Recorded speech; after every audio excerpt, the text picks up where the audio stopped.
Firman Tuhan menjadi renungan kita diambil dari kitab 2 Timotius 4 ayat 1 sampai 3. Demikian firman Tuhan, penuhilah panggilan pelayananmu, perikopnya. Di hadapan Allah dan Kristus Yesus yang akan menghakimi orang yang hidup dan yang mati, aku berpesan dengan sungguh-sungguh kepadamu dengan pernyataannya dan demi kerajaannya. Beritakanlah firman, siap sedialah, baik atau tidak baik waktunya. Nyatakanlah apa yang salah, tegurlah dan nasihatilah dengan segala kesabaran dan pengajaran. Karena akan datang waktunya orang tidak dapat lagi menerima ajaran sehat, tetapi mereka akan mengumpulkan guru-guru menurut kehendaknya untuk memuaskan keinginan telinganya. Demikian firman Tuhan. Kitab Timotius ada 1 dan 2, dan khusus kitab Timotius yang kedua ini adalah kitab yang dikirim Rasul Paulus atau nasihat yang disampaikan Rasul Paulus pada Timotius yang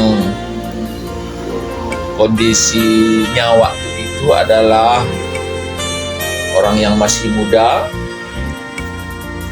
yang ditugaskan untuk melayani jemaat. Nah, kalau semalam yang disampaikan bagaimana orang muda itu harus menghormati orang yang lebih tua, ya. Orang yang muda itu wajib, ataupun Alkitab mengatakan harus menghormati orang yang lebih tua, terlepas dari apapun kondisinya. Yang menjadi persoalan kan kalau misalnya orang muda itu orang yang berhasil gitu ya, orang yang punya jabatan, sementara yang lebih tua mungkin orang yang tidak terpandang, orang yang biasa-biasa saja. Maka ini akan kesulitan gitu ya. Sulit bagi orang muda ini tadi yang berhasil menghormati orang yang lebih tua yang kurang berhasil.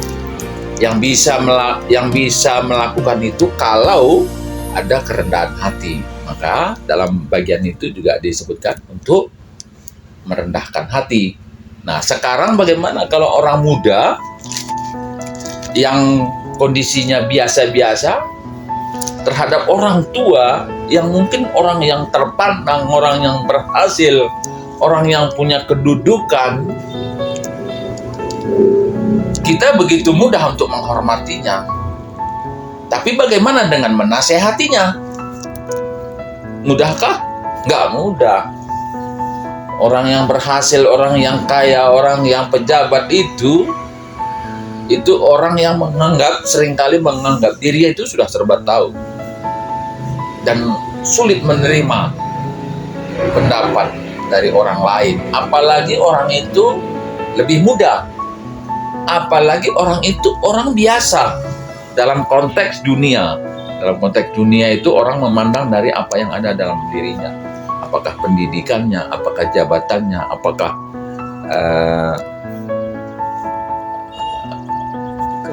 pekerjaannya ataupun harta bendanya lah, ya, harta bendanya. Jadi apakah mudah?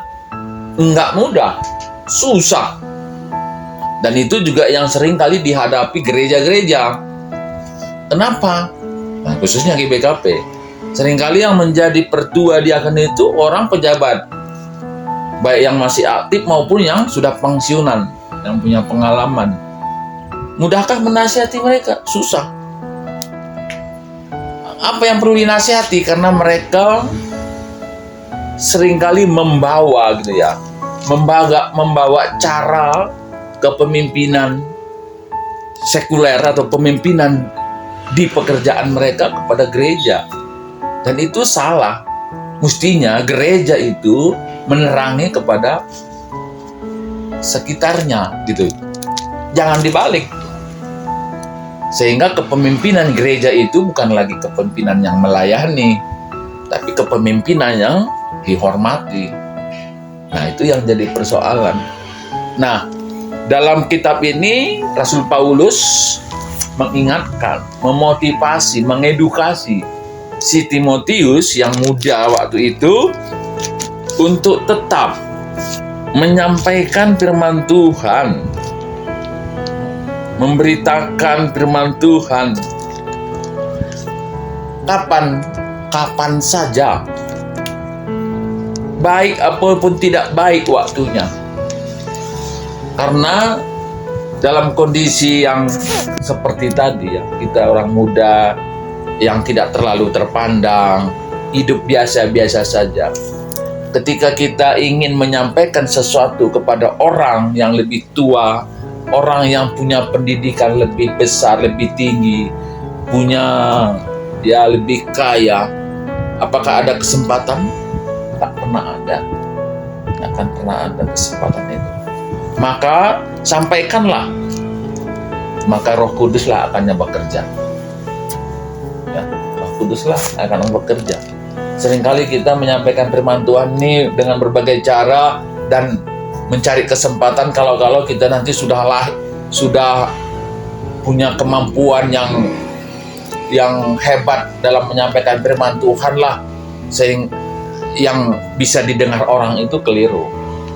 Tuhan menilai suatu pekerjaan bukan kemampuan, tapi kemauan. Saya selalu bilang itu. Firman Tuhan kita sampaikan bukan karena kemampuan kita, sehingga firman Tuhan itu bekerja di dalam hati siapapun yang mendengar, tapi adalah kemauan kita.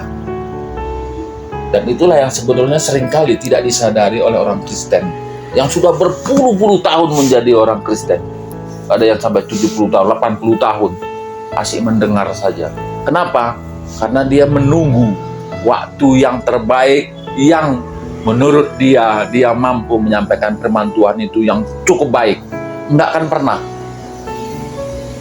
Dan alat ukur untuk firman Tuhan itu bekerja bukan kemampuan, tapi kemauan orang itu. Dan Tuhan selalu memanggil orang, bukan orang yang hebat, bukan orang yang punya kemampuan yang hebat, tapi orang yang punya kemauan yang hebat. Itu yang dipanggil Tuhan. Dan sejarah Alkitab dalam Perjanjian Baru banyak menceritakan itu. Bagaimana bangsa Israel dari Mesir ke Tanah Kanaan bisa mengalahkan beberapa bangsa-bangsa yang lain bukan karena kehebatan bangsa Israel. Dan Tuhan selalu menyampaikan itu. Dan setiap kali peperangan ada orang lain yang berperang. Itulah malaikat Tuhan. Dan apa yang terjadi pada waktu itu, itulah yang juga terjadi pada saya.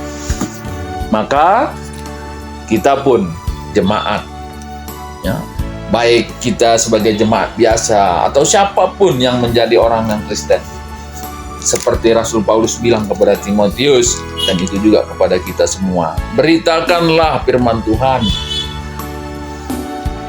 siap sedialah, baik atau tidak baik waktunya. Nyatakanlah apa yang salah, tegurlah dan nasihatilah dengan segala kesabaran dan pengajaran. Kenapa? Karena akan datang waktunya orang tidak lagi menerima ajaran sehat. Ya. Dan itu zaman sekarang ini pun sudah mulai. Orang lebih senang membuka Android dengan berbagai isu-isu berjam-jam daripada mendengar firman Tuhan, apalagi memperkatakan firman Tuhan. Susah. Kita nggak pernah menyadari bahwa ajaran sesat itu sudah ada dalam tangan kita masing-masing. Ngeri nggak itu? Ajaran sesat itu sudah ada di tangan kita masing-masing. Di dalam Android kita itu sudah banyak. Jadi marilah firman Tuhan ini mengingatkan kita. Semoga Roh Kudus menolong kita untuk dimampukan memberitakan firman Tuhan walaupun sepatah dua kata, tapi jika itu kita sampaikan dengan sukacita dan dengan kemauan, Tuhan akan memberkati. Ketuahan kalau sebagikan kata di bata dengan si make kenca buat tengah lunas tertuari. Amin.